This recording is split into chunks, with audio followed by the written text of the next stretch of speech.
తాటిపండును ఎలా కాల్చాలో నేర్పిస్తానండి.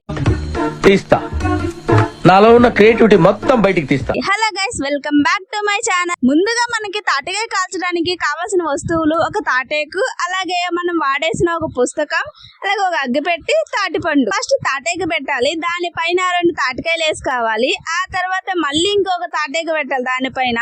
ఈ 2 తాటేకుల మధ్యలో కాగితం ఒకటి చించి పెట్టాలి. మా తమ్ముడు దానికి నిప్పంటిచ్చేస్తున్నాడు మీకు చెప్పేలోపే.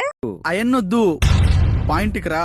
ఇక ఆ కాగితానికి నిప్పు పెట్టాలి. మీరు ఎప్పుడైనా ఇలా తాటిపండు కాల్చుకొని తినుంటే కామెంట్ చేసేయండి. ఈ తాటికాయలతో అయితే తాటి బెల్లం అలాగే ఇంకా చాలా కూడా చేస్తారు. నాకైతే ఏమీ రావు, సో అందుకే నేను ఇలాగా తాటికాయని కాల్చుకొని వరకే తింటాను. ఇయర్ కి ఇలాగా ఒక తాటిపండు కాల్చుకొని తింటే హెల్త్ కి కూడా చాలా మంచిది. మీకు గాని దొరికితే ఒక్కసారి ట్రై చేయండి. మీరు ఇప్పుడు చెప్తున్నారు, ముందే చెప్పాలి కదా.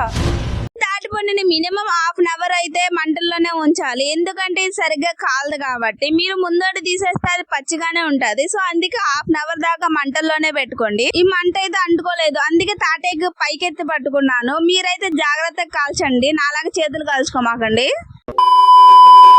నేనైతే 3 తాటికాయలు వేసాను, అందుకే సరిగ్గా కాలేదని చెప్పి ఇంకా ఒకటి ఎక్స్ట్రా తాటేకు తెచ్చేస్తున్నాను. నా తాటిపండు అయితే బాగా కాలిపోయింది, ఇక తినడమే ఆలస్యం.